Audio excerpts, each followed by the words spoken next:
So now we've picked a jack. Now I'm going to come a little bit closer to home. Second example of incredibly poor fitness, leadership fitness. So as I was preparing this presentation, quite naturally, I thought about my own struggles and difficulties as a supervisor and leader over the years.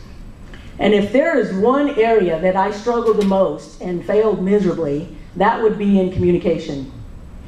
Specifically, communication during difficult times. Last year I had several personnel challenges, but one in particular. My reluctance and desire to avoid dealing with the frustrations and the situation got to the point I didn't want to communicate with a crew member or somebody that I supervised. Again, notice what I didn't say. I didn't say things got so bad. Guess what? Things never get bad. Things never get good. It's how we look at it. So things didn't get bad. It was my pride. It was me that was partly creating the problem there. So here's what happened. Every day, this crew member would come in and she would greet me. And every day, I returned the greeting, wondering would I get off my pride long enough to initiate the greeting. Now I perceived that she didn't want to talk to me and that she was as equally as frustrated as I was, and I marveled how every day she put that aside and she spoke to me. How many of you have heard of, be careful what you wish for because you just might get it? Well, I got it. I got my opportunity. I come into the break room and there she's sitting with her back to the door.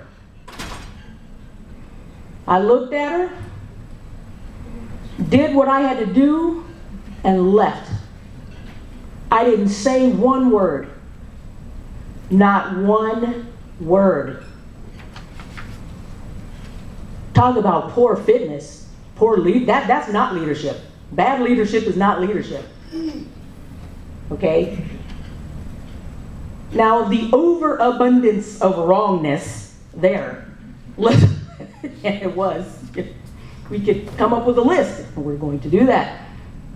So, what happened?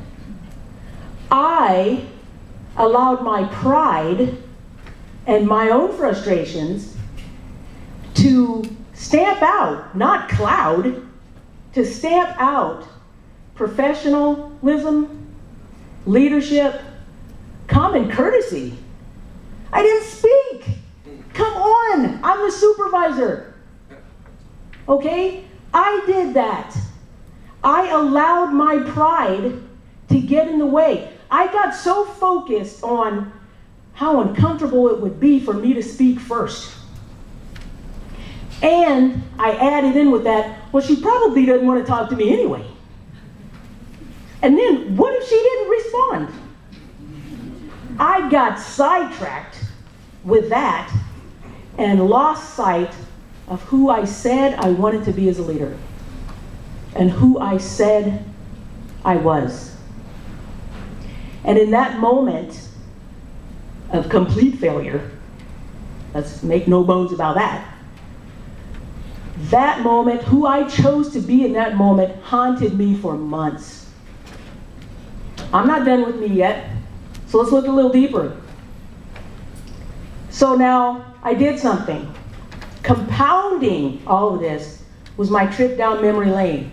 Now, you know that no trip is a trip without baggage. So I grabbed a little pride. See if how many hands I can get here. Picked up a little ego. Topped it off with some stubbornness. Now I brought all that and my memory of past difficult employees into this current situation. And I allowed all of this to dictate my actions in the current situation. I think we need to stop making trips down memory lane. I picked up some baggage. And I became consumed with all of that and not the present situation. And I got totally sidetracked in how I dealt with that situation and how I dealt with the employee and how I even dealt with myself.